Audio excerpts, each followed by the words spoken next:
The St. Kitts Department of Gender Affairs awarded 4 women on International Women's Day celebrated on the 8th of March. Joining us is the winner of the Women in Science Award, Trellor Fraites. Welcome to Good Morning SKN, Trellor. Thank you for having me. Yes, it's great to have you here as we talk about your award. First of all, congratulations. Thank you so much, Jamie. And you're very welcome. And secondly, how did it feel to be awarded? Honestly, I'm still in shock sometimes that I received that award, but I think it's a great opportunity. I mean, I feel very proud to just, to have received that award, because it says that, you've definitely made a contribution, not just to yourself, but to others around you. And sometimes you're doing the work and you don't realize that, hey, you're making an impact. So it definitely was a great feeling, just being awarded, and the fact that it was a surprise that made it even more surreal for me. So definitely thankful for that award. So I'm going to ask a harder question.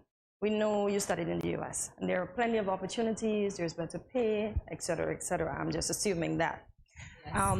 Why did you feel the need to return to St. Kitts, and was that award a push for you to let you know that you made the right decision? Well, honestly, I returned to St. Kitts prematurely. Okay. And let me explain myself.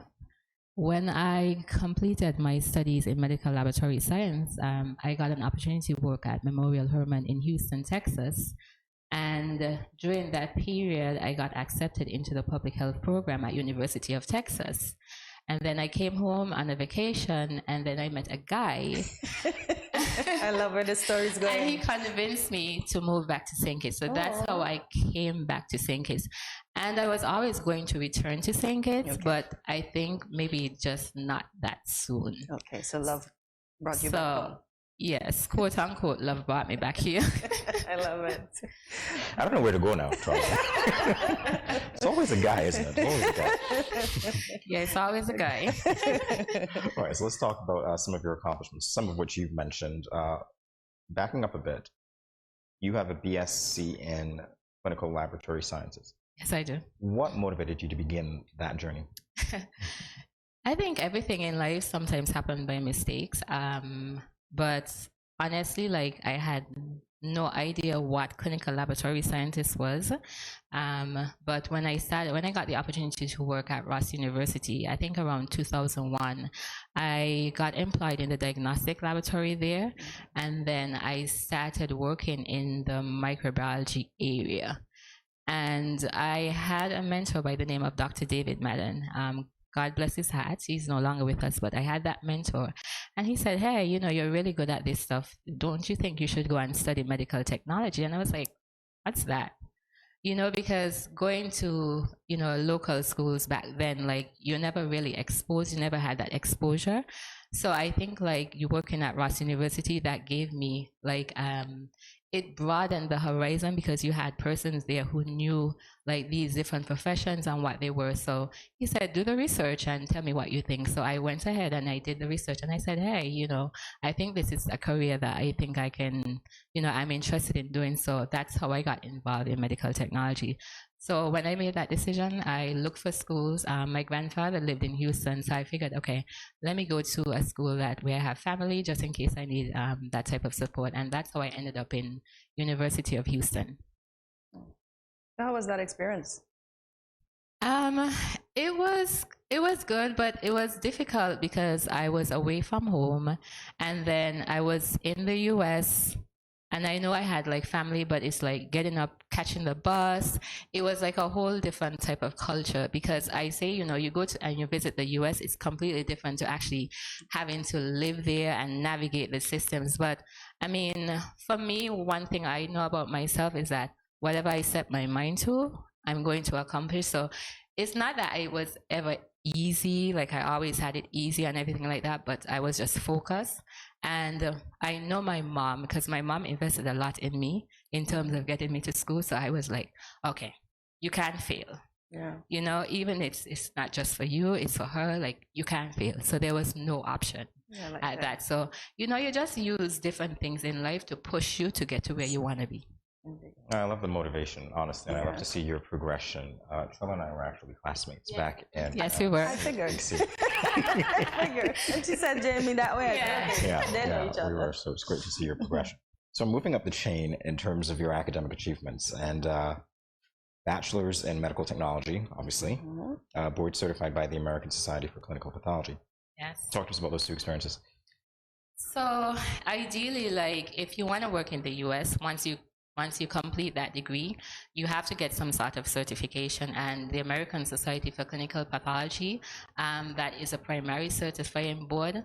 So what I did, like once I completed my bachelor's program, I just went ahead and signed up for the board exam.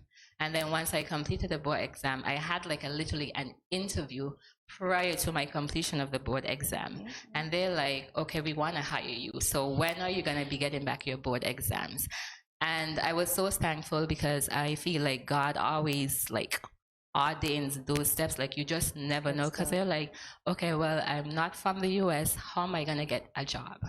You know, but he just like put everything in place. So as when I passed my boards, I reached out to them and they were like, oh, you're hired. And they did like all the paperwork for me as an international student.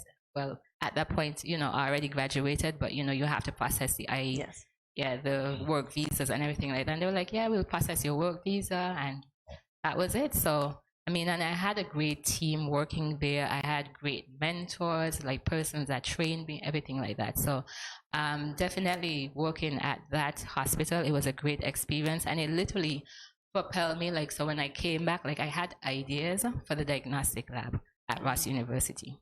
Nice. Just having that experience. So when did you decide that you needed to do a master's degree? And how easy or how difficult was that pursuit? It was difficult because I was married and then, you know, working. And then my mom says, because you know how mothers are, she was like, oh, okay, you're coming back to St. Kitts, so I dude, and you're about to get into your master's program. You're not, when you come home, make sure that you continue doing your master's program. So I said, okay, Mom, I promise. So then I just like, once I got settled, I was like, okay, well, it's time to go into the master's program. So I looked for a school that was online, and I can tell persons like, I've done distance and I've done like actual in-person, and distance learning is always a lot more difficult. Like people think like, oh, it's distance, so it's going to be a lot easier, but it's so much more difficult because you have to be disciplined. Like, you know, you're working, you have other responsibilities, and then you have papers to write, you have tests to take. So for me, it was a struggle, but I made it through. So, yeah. So has the guy lived up to Mom's expectation now? He has. We're still together. Okay, that's lovely. We're still together. Still together. So Mommy, he worked out. Yeah, I hope he doesn't. I think we're on 13 years of marriage right now. Congratulations. I hope I have the correct years, otherwise he'll kill me. He's usually the one that remembers. You're the one that knows it better than... No, he's usually the one that remembers. So I think it's 13. I think it's 13 years of marriage. Okay. Well, I think that he should remember, considering that he was so persuasive in getting you to come back in the first place. So. I like that. So, Ms. Fraites, I asked you if you were always into science, and you told me you had a career in mind. So I want to know why you didn't pursue that career and why you're in this career. Yes, Hortensia. So honestly, I mean, in school, like the only thing that I ever knew, and I think most of us ever knew about, was a doctor, a teacher, a nurse, a lawyer. So, I mean, based on my limited knowledge, I was like, okay, well, I was always into science. I was like, okay, well, I want to become a doctor and a gynecologist at that. But then I think my exposure at Ross, and like, I felt like I wanted to be like more hands-on, like be behind the scenes, like, as we call ourselves the medical detectives, like I wanted to be like figuring out, okay, what was wrong? So if you submit your blood sample, I was like, okay, what's happening here?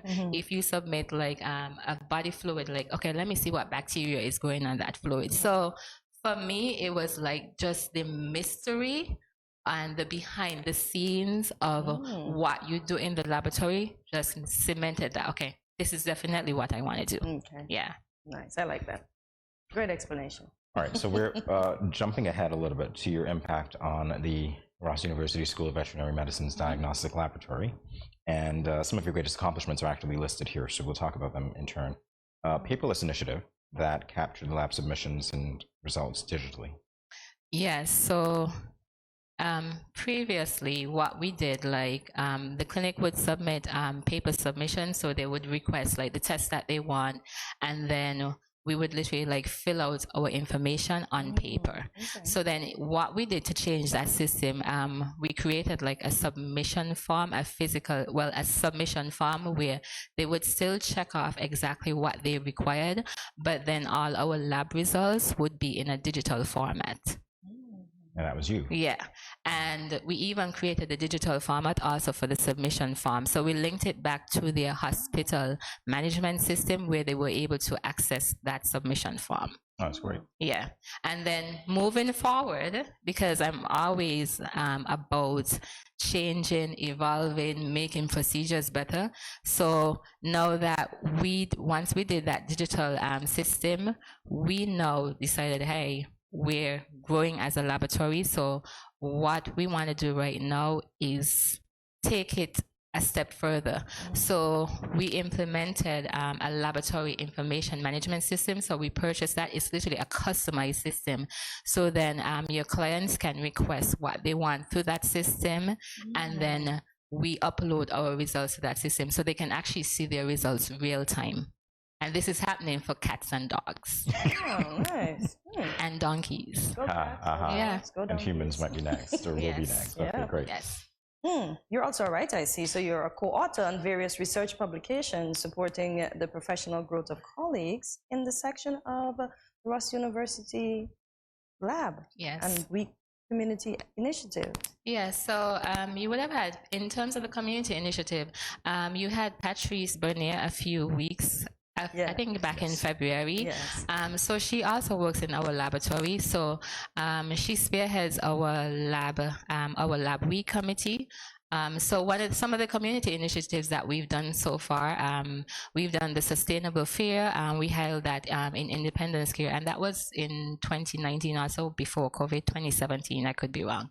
But we've held those different initiatives. We've done the Bling My Lab Coat contest. We've also, when Patrice came here, she spoke about the instrument model contest.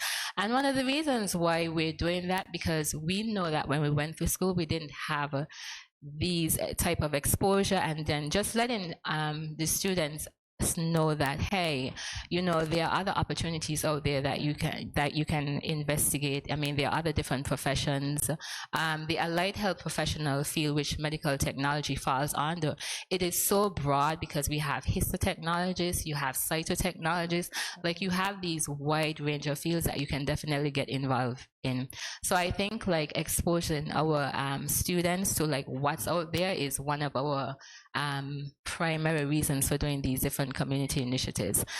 In terms of the research publications, because we work in the laboratory, we work with like great principal investigators, and a lot of the times that we actually do the hands-on work for them in terms of like getting the results to them. So we are able to get that co-authorship on those different types of papers. For the professional development, I mean, one thing I always believe in is that you have to pay it forward. Like, I'm not sitting in this chair because of my own skills. I mean, I've had great mentors along the way. I couldn't do what I do without a great team at Ross University. So I feel like, once you get into a space where you can help others, you definitely need to pay it forward. I love that, and that's very important. And let's talk about Ross again, specifically, the different roles that you've held there. All right, so you rejoined, you started there in 2001. Yes, I started in 2001. I was a substitute teacher at Sandy Point High School, and then I saw the job posting at Ross, and I was like, okay, I think this is something that I can do. So I applied there, was successful in 2001, and then that's when I spoke about my mentor saying, hey, check out the field of medical technology. So I left and then came back in the capacity of a senior diagnostic technician. And then when the director left, one of my greatest mentors, Dr. Marianne Ethwal, she was like, I really think that you should apply for this position. It was a little bit scary because it's taken on management, and it's like I've never had that type of management experience. So I was like, okay. So I was excited and happy at the same time, but still scared because I'm like, okay, suppose I fail. But then, like, I always tell myself, like, hey, no, failure is not an option. And I'm not saying that you can't ever have difficult days, but it's for you to just pick yourself up and be like, okay, I had a bad day. Tomorrow is another day. I have another opportunity to just keep pushing forward. And that's why I keep doing, like, so I don't want people to ever feel like, hey, I don't have bad days. I do, but I just pick myself up and keep on moving. I love it. And give yourself a good cry. I always tell people, give yourself a good cry. It's okay. Yeah, it's okay to cry. Definitely it's okay. And now congratulations, because you are now the Director of Laboratory Services. Thank you. Wow, how does that feel? I think for me, getting the position of Director of Laboratory Services, it's not that like I'm not ever proud of my accomplishments. Yes. I am, and yet again, it was another pivotal moment in my career where I'm like, okay, somebody's seeing me, somebody's realizing the hard work, somebody's realizing the potential. And the Dean of Ross University, Dr. Sean Callanan, I mean, he's one of my mentors, and I sit in this position simply, one of the reasons why I sit in this position is also because of him, because for several years he kept saying like, hey, what's your next step? Like, I feel like you need to move into a next step. And then I guess they called me and they were like, okay, this is what we want you to do. We want you to manage the different laboratories outside of the diagnostic labs. So they gave me pathology, histology, and anatomy laboratories. So right now I'm overseeing 4 laboratories. They do have managers and they do have other support staff. So so I definitely can't say that I do it all on my own. Like, I have a great team there. So yeah, we work well together. Go team. Go team, Ross. I love it. I love it. All right. So in our final moments, Trellor, I want to know what words of encouragement you would have for people who might not have thought about a career like you're engaging in now. What would you say to them? And specifically, women, young girls, students generally. Yes. So to young girls, women, no matter what your background is, you can be poor, you can go through trauma, no matter what, you can always overcome. And these are the steps that I encourage you to take. First of all, define and, when I say define, decide what you want to do in life.